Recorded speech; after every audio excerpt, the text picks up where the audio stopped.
Clockbox today, we welcome Andrew Prelia, the CEO of Vast Resources. Hi, Andrew. Hi, Mark. Nice to meet you. How are you doing? Yeah, So good to far, meet so you. good. Been a big day for the company. So a milestone's been reached.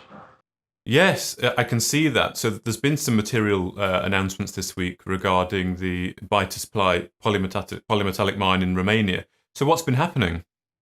Well, we bought the mine back in 2014. Actually, it was a group of individuals that were consultants to the company that bought the mine in 2014 and vended it into Vast in 2015. And we've been working quite hard to get the mine reopened over the course of the last 5 years. It's spent 3 years in litigation to get the mine acquired properly and licensed. And we obtained that in 2018, October 2018. And then, of course, we've been spending the last 3 years getting the funding in place, and we did that early this year. And in just over 9 months, we managed to get the mine into operation. So it's a real milestone for the company.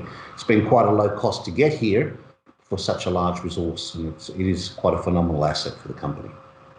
Okay, so what's the project all about? I mean, polymetallic, that must mean there are lots of metals within one deposit. It's actually a very interesting deposit. It was originally mined in during the Roman Empire. It was a gold cap. Then in the 1800s, it was a molybdenum and silver mine. In the 1960s, they drove 3 shafts into the mine, and they started, industrialised or mechanised mining. And that went through until 2014 when the mine was shut. And it was probably the only mine left in Romania. I think it was the only privatised mine of polymetallics in a country that was quite a large producer. It was one of the largest in the Eastern Bloc, and it's a very mineralised country. We managed to obtain it. It contains several metals, gold, silver, copper, predominantly now, molybdenum, zinc and lead, and there's bismuth and tungsten as well. So there's quite a basket of assets, and our primary focus for the moment has been getting into the copper production in the flotation, and next will be the zinc, and all of these concentrates that we're producing will contain higher levels of gold and silver as well. Okay, and has it been a long time coming, acquiring this project and getting it to where it is? Well, I mean, in mining terms, it's actually been quite short. And also in mining terms, it's been extremely low cost. And the benefit of that is we had in replacement cost value today, $60 to $100 million worth of infrastructure in there. And we've only really spent just over, I think, close to $14-15 million in total, including the reinvestment we've done during the course of this year to get it back into operation. So in terms of cost of a mine, for what we've got, it's extremely low cost infrastructure and acquisition cost. And we're also now, and we've benchmarked it off international costs, I would say that we're in one of the lowest copper producers in the world. Even if copper dropped down below $4,000 a tonne, we'd still be ahead. So it's quite a spectacular asset. Okay, and how does it feel to complete your first sale? Well, actually, it's a bit of a relief. We started the production underground in late July, early August. We started the concentrate production in October properly. And we've had some issues with first delivery. We were hoping to get it out a little bit sooner, but it finally went away yesterday. And it was the commercial quantity that we'd advised the market back in September 7th. With copper prices, we're slightly above the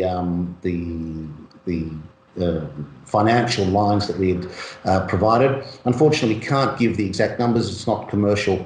It's commercially sensitive for the off-taker. They don't generally like us, giving out numbers of deliveries because it is quite a competitive market. But we have met our targets for this delivery, and we're still in production, and we're planning on meeting our December targets and moving forward as well and growing the business. Okay, so it's a significant step in the company's journey, it seems, and it's also a good time for copper prices. So does this set the stage going forward? Oh, most definitely. I mean, when we first bought the mine, copper was quite high.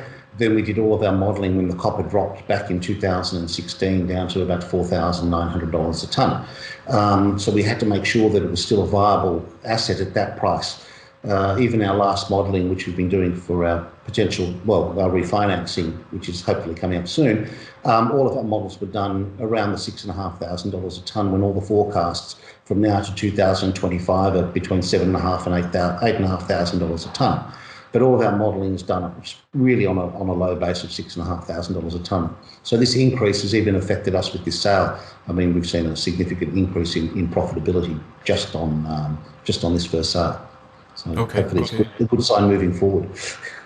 Good. And you touched on it briefly just there about the refinancing. Any progress on that you can share? I mean, there's a positive movement on both sides. There's a lot of work. We are dealing with a major institution. There's been a lot of due diligence that has been going on since March this year. All technical, environmental and financial due diligence has been complete. We know that the final credit committee meeting that we've announced will take place in December. And we're still planning on fulfilling what we've already announced to the market, and there's still positivity on both sides that we're going to complete that. Okay. And just finally, Andrew, will there be regular sales news flow now, or how do you plan on keeping investors updated? Well, I mean, the norm is you do your yearly reporting. And the reason why it's like that in the industry is, A, because of the sensitivity of prices with your off-takers and your traders. But more importantly, it's you don't want to create a rod on your back, providing monthly figures, because it's actually misinformation. Because the way that mining works is you can have one good month and a bad month, but over your quarterly, you've met all your targets, or your half yearly. It's not industry standard to report every sale, and it's actually time consuming and it's misleading.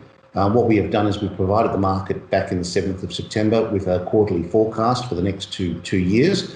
If we beat it, or if we don't beat it, we're going to have to announce, because it's a differentiation of what's been announced and made in the public domain.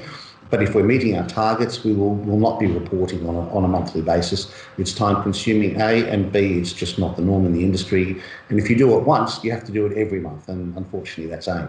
You set a precedent. Okay. Well, Andrew Prelia, the CEO of Vast Resources, thank you very much for your time. Thank you very much, Mark. Greatly appreciate it.